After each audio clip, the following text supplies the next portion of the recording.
sont 35 observateurs internationaux en provenance de 11 pays, avec en tête de peloton le général Sekouba Konaté, chef de mission. Les 2 missions d'observation mises sur pied par l'ONG Nouvelle Perspective Internationale étaient déployées dans 5 régions du Cameroun pendant la période électorale. Le chef de mission revient sur les faits marquants avant le scrutin. Les observateurs ont été menés conformément aux principes internationaux d'élections démocratiques et aux lois électoraux camerounais.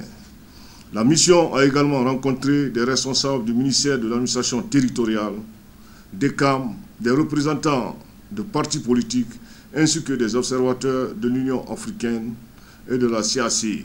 La campagne électorale s'est déroulée dans un climat généralement pacifique, avec la participation de plusieurs partis politiques et candidats.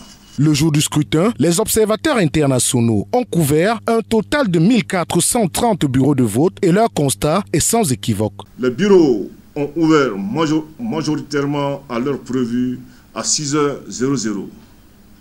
Quelques retards isolés de 25 à 45 minutes ont été notés dus à l'absence de certains documents. L'atmosphère était globalement paisible, avec une présence discrète et professionnelle des forces de l'ordre. Le matériel électoral était disponible en quantité suffisante. 65% des bureaux observés étaient accessibles aux personnes en mobilité réduite.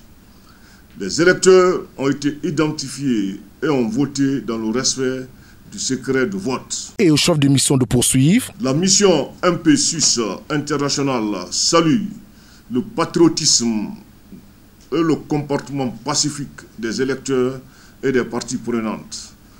Le scrutin s'est déroulé globalement dans le calme, dans la discipline et le respect des règles. Une bonne tenue des élections de manière générale, saluée par la Nouvelle Perspective suisse, qui insiste toutefois sur certaines recommandations pour que tout se déroule sans quiproquo.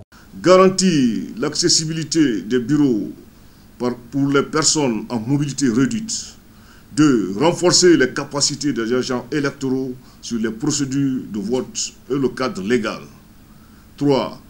Appeler tous les candidats à attendre la proclamation des résultats officiels par les institutions habilitées par le Conseil constitutionnel, pour ce qui est du Cameroun. Au final, la mission promet qu'elle continuera à suivre de près l'annonce et la validation des résultats par les autorités compétentes. Elle affirme également sa volonté de soutenir le Cameroun dans le respect des lois et de la démocratie.